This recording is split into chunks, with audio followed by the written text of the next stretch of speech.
हाय।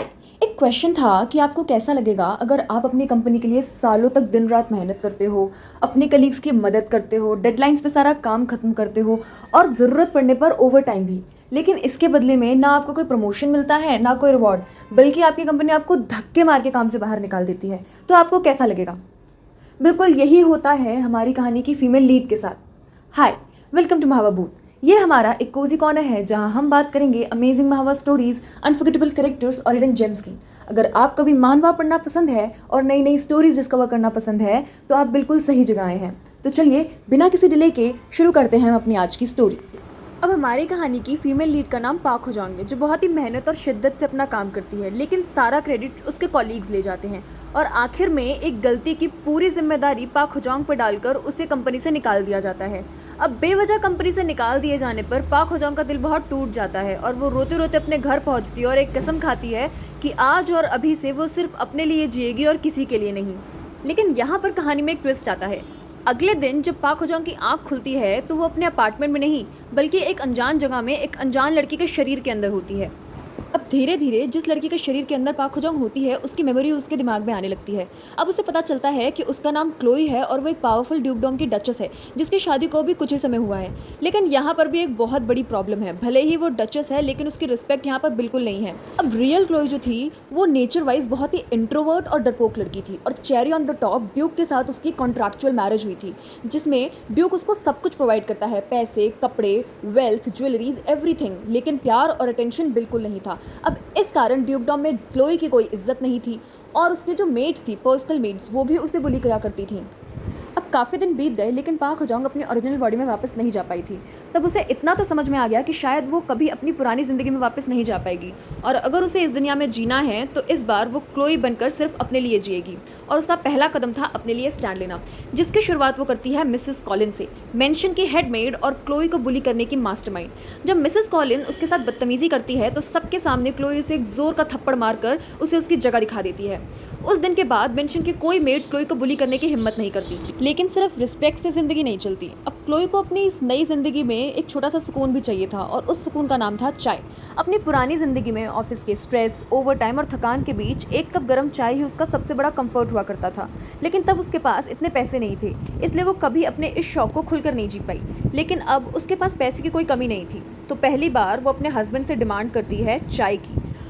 अब ड्यूक ये देख के हैरान हो जाता है कि वो लड़की जो पहले उससे कभी आंख मिलाकर बात नहीं करती थी, आज वो उसके सामने पूरे कॉन्फिडेंस से किसी चीज़ की डिमांड कर रही है और क्लोई को चाय मंगवाने की परमिशन दे देता है। अब जब चाय ड्यूकडम पहुंचती है तो क्लोई की खुशी का ठिकाना नहीं रहता और वो चाय जो क्लोई का सुकून है वो धीरे धीरे लोगों के दिलों तक पहुंचने का एक जरिया बन जाता है। सबसे पहले उसकी पर्सनल मेड एली, फिर मेंशन के नाइट्स, जो धीरे धीरे क्लोई के टी टाइम पार्टनर्स बन जाते हैं। अब धीरे धीरे ही सही, क्लोई के इस चेंज को सब लोग नोटिस कर रहे थे। अब काफ़ी ड्यूकडॉम के लोग क्लोई के सपोर्टर्स भी बन चुके थे। अब ये चेंज जो क्लोई के अंदर आ रहा था, इसके बारे में कमांडर ड्यूक को रिपोर्ट करने जाते हैं। तो ड्यूक भाई, उसको कोई लेना देना नहीं है उसकी वाइफ से, सीरियसली वो सीधा बोलता है कि मेरी वाइफ से रिलेटेड छोटी छोटी चीज़ों के लिए मेरे को रिपोर्ट देने की कोई ज़रूरत नहीं है, आई डोंट केयर। अब क्लोई का नया गोल था नोबल्स के बीच में अपनी अलग पहचान बनाना। अब पुरानी क्लोई जो थी वो सोशल गैदरिंग से बचती थी क्योंकि बहुत ही ज़्यादा डरपोक थी और इस कारण नोबल लेडीज़ उसको बहुत ज़्यादा बुली भी किया करती थी। लेकिन ये न्यू क्लोई अलग थी। अब क्लोई अपनी टी की नॉलेज का यूज़ करके एक सक्सेसफुल टी पार्टी ऑर्गेनाइज करती है और अपनी टी रेसिपी से सबको इम्प्रेस कर देती है। यहीं पे उसकी दोस्ती होती है एक नोबल लेडी से जिसको हम लेडी फेरी बोलेंगे, जो बाद में उसकी एक बहुत अच्छी दोस्त बन जाती है। अब लेडी फेरी जो है वो क्लोई के टैलेंट से बहुत ज़्यादा इम्प्रेस हो जाती है और वो उसे सजेशन देती है कि तुम अपना खुद का बिजनेस क्यों नहीं स्टार्ट करती, और क्लोई ड्यूक की परमिशन लेकर अपने बिजनेस को शुरू कर देती है। अब अपनी पुरानी लाइफ के कॉर्पोरेट एक्सपीरियंस की वजह से क्लोई का बिजनेस बहुत ही ज़्यादा सक्सेसफुल हो जाता है। अब एकदम से चेंज हो गई क्लोई के लिए ड्यूक भी बहुत ज़्यादा क्यूरियस हो रहे थे। वो उसको ना चाहते हुए भी नोटिस करने लगते हैं, इसलिए अब वो भी बाकी लोगों की तरह क्लोई के साथ बैठकर टी टाइम एंजॉय करने लगते हैं और उन्हें पता ही नहीं चलता कि कब वो टी टाइम उनकी आदत बने लगे। जैसे हम जानते हैं फीलिंग्स की जब बात आती है तो चाहे ड्यूक हो या क्राउन प्रिंस, सब डम हो जाते हैं। तो यहाँ पे अल्फोंसे भी वैसा ही है, totally oblivious to his feeling. वैसे ड्यूक का नाम यहाँ पे अल्फोंसे है, मैंने पहले नहीं बताया था तो मैं अब बता देती हूँ। His name is Alphonse. अब क्लोई का बिज़नेस भी अच्छा चल रहा है, उसकी रेपुटेशन भी बढ़ रही है और ड्यूक के साथ उसका रिलेशनशिप भी धीरे-धीरे इम्प्रूव हो रहा है। अब धीरे-धीरे इसलिए इम्प्रूव हो रहा है क्योंकि अपनी फीलिंग्स समझने में ना दोनों कछुए की चाल चल रहे हैं। अब एक कहानी में मेल लीड हो, फीमेल लीड हो लेकिन विलन ना हो, ऐसा कैसे हो सकता है? तो यहाँ पे विलन के तौर पे एंट्री लेती है मिसेस कॉलिंस। हाँ, वही मिसेस कॉलिंस जिसको कहानी के स्टार्टिंग में क्लोई ने थप्पड़ मारा था, वही मिसेस कॉलिंस। अब जो मिसेस कॉलिंस है, उनको क्लोई के साथ एक अलग ही ऑब्सेशन है। अब वो ऑब्सेशन क्या है, उसका हमें एक बैक स्टोरी दी जाती है। अब होता कुछ ऐसा है कि मिसेस कॉलिंस भी पहले एक नोबल फैमिली से बिलोंग करती थी, लेकिन बचपन में अपने लोअर स्टेटस की वजह से बाकी नोबल्स बच्चे जो हैं उसको बहुत ज़्यादा बुली करते थे। लेकिन जब बचपन में क्लोई अपने पेरेंट्स के साथ नई नई कैपिटल में शिफ्ट हुई तो उसकी डरपोक पर्सनालिटी की वजह से अब कॉलिन को छोड़कर नोबल बच्चों का नया टारगेट क्लोई बन गई और बाकियों के साथ कॉलिन ने भी क्लोई को बुली करके उन बच्चों के बीच में अपनी जगह बना ली और ये सिलसिला ऐसे ही चलता रहा। बाद में क्लोई डचेस बन गई और मिसेस कॉलिंस के फादर का बिजनेस बैंकरप्ट होने की वजह से उसे इसी मेंशन में हेडमेट बनकर आना पड़ा और अभी तक मिसेस कॉलिंस क्लोई की वीक पर्सनालिटी का फायदा उठाकर मेंशन के स्टाफ के बीच में एक अथॉरिटी बनी हुई थी। पर अब जब क्लोई का इन्फ्लुएंस मेंशन में बढ़ रहा था और अथॉरिटी उसके हाथ में जा रही थी, मिसेस कॉलिंस को उसका स्टेटस कमज़ोर होते हुए दिख रहा था। अब मिसेस कॉलिंस कुछ भी करके क्लोई की रेपुटेशन बर्बाद करना चाहती थी, तो वो जानबूझकर किचन की सारी अच्छी सप्लाईज को खराब सप्लाई से रिप्लेस करवा देती है ताकि क्लोई मैनेजमेंट की पहली ही बड़ी रिस्पॉन्सिबिलिटी में फेल हो जाए और उसने अब तक जो भी रेपुटेशन बनाई है वो झटके में टूट जाए। लेकिन क्लोई अपनी नेगोशिएशन स्किल्स और मार्केटिंग नॉलेज की मदद से न्यू सप्लाईज अरेंज करने में कामयाब हो जाती है। इनफैक्ट इस इंसिडेंट के बाद उसे ड्यूकडॉम के बजट मैनेजमेंट की जिम्मेदारी भी मिल जाती है। अब कॉलिंस का ये प्लान बुरी तरीके से फेल हो जाता है क्योंकि अब क्लोई के हाथ में और भी ज़्यादा अथॉरिटी आ गई थी। अब कॉलिंस अपनी नई चाल चलती है, वो जानबूझकर क्लोई की पर्सनल मेड को क्लोई को खुश करने के लिए पिकनिक पे ले जाने का आइडिया देती है और डेस्टिनेशन के लिए वो आइस पॉन्ड सजेस्ट करती है। अब आइस पॉन्ड देखने में जितना सुंदर था उतना ही खतरनाक। वहाँ पर बहुत सारे मॉन्स्टर रहते थे और उनमें से एक मॉन्स्टर था फ्रॉग पॉक्स, जिसके बस छू लेने से ही शरीर पे ऐसे रैशेज होते थे जिसका कोई इलाज नहीं था। कॉलिंस का असली प्लान क्लोई के चेहरे को खराब करना था ताकि ड्यूक उसे अबेंडन कर दे और क्लोई वापस अपनी वही पुरानी बेइज्जती और मजबूरी वाली ज़िंदगी जीने में मजबूर हो जाए। इससे पहले कि क्लोई अपने पर्सनल मेट्स के साथ पिकनिक मनाने पहुंच पाती, रास्ते में उसे नाइट्स मिल जाते हैं जिन्हें जब पता चलता है कि क्लोई आइस पॉन्ड जा रही है, वो उसे उस जगह के बारे में सब कुछ बता देते हैं और क्लोई बाल बाल बच जाती है। अब क्लोई को ये तो पता था कि यह कॉलिंस की चाल थी, लेकिन उसके खिलाफ कोई सबूत ना मिलने के कारण क्लोई भी शांत रहने का फैसला करती है। तभी कहानी के अंदर एक न्यू कैरेक्टर की एंट्री होती है, ड्यूक अल्फोंसे की आंट की, जो ड्यूकडॉम में क्लोई और अल्फोंसे से मिलने आती है। अब जब तक आंट ड्यूकडॉम में रहती हैं वो क्लोई और अल्फोंसे के रिलेशनशिप को ऑब्जर्व करती है। एक दिन अल्फोंसे की आंट क्लोई को अल्फोंसे के पास्ट के बारे में बताती है। वो बताती हैं कि अल्फोंसे के जो फादर थे वो एक बहुत ही स्ट्रिक्ट और टॉक्सिक इंसान थे। उनका मानना था कि एक परफेक्ट नोबलमैन कभी अपने इमोशंस नहीं दिखाता और दिल की बात नहीं करता, इसीलिए बचपन से ही उन्होंने अल्फोंसे को अपने इमोशंस दबाने को ट्रेन किया था। और जब भी बचपन में अल्फोंसे ने विरोध करने की और अपनी मर्जी दिखाने की कोशिश की तो उसे कठोर सज़ा दी जाती थी और धीरे धीरे इसी वजह से अल्फोंसे के इर्द गिर्द एक बहुत बड़ी दीवार खड़ी हो गई और वो एक पत्थर दिल इंसान बन गया। और कमरे के बाहर अल्फोंसे ये सब खड़ा होकर सुन रहा था। अल्फोंसे कभी भी नहीं चाहता था कि क्लोई को उसके अंधेरे पास्ट के बारे में पता चले। वो नहीं चाहता था कि क्लोई को उस पर तरस आए और उसे कमज़ोर समझे।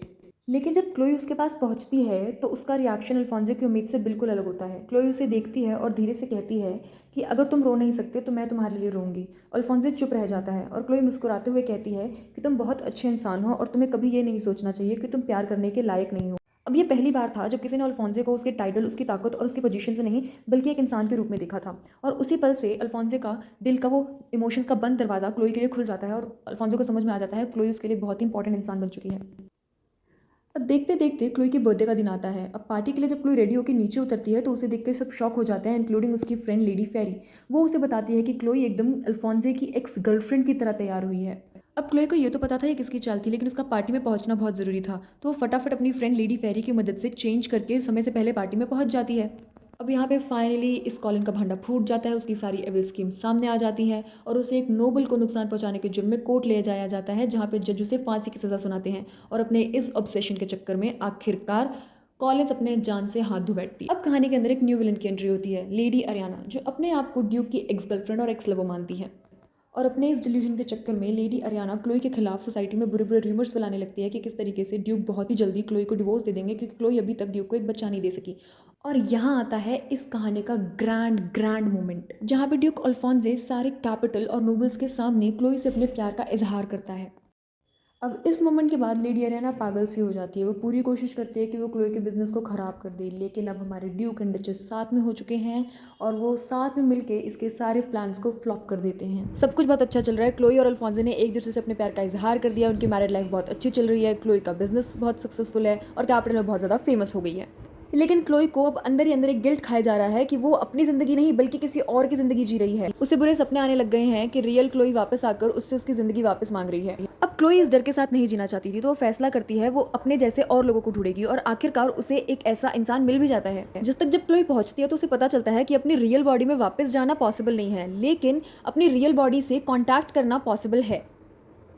अब क्लोई अल्फोंसो से सब कुछ कन्फेस कर देती है कि किस तरीके से वो रियल क्लोई नहीं है बल्कि क्लोई के शरीर के अंदर किसी और की सोल है जो मॉडर्न टाइम से यहाँ पर आई है। क्लोई को लगा था कि अल्फोंसो उससे मुंह फेर लेगा और उसका सामना करने की हिम्मत क्लोई के अंदर नहीं थी, पर अल्फोंसो क्लोई को गले से लगा लेता है और उसे ये विश्वास दिलाता है कि ऐसा कभी नहीं होगा। वो उससे बहुत प्यार करता है और हमेशा उसके साथ खड़ा रहेगा। फिर अल्फोंसो और क्लोई सेंट की मदद से पाक होजोंग की बॉडी में रह रही रियल क्लोई की सोल से कांटेक्ट करते हैं और कांटेक्ट करने पता चलता है कि रियल क्लोई वापस ही नहीं आना चाहती। वो बहुत अच्छे तरीके से पाक होजोंग की लाइफ में सेटल हो चुकी है और वहीं रहना चाहती है।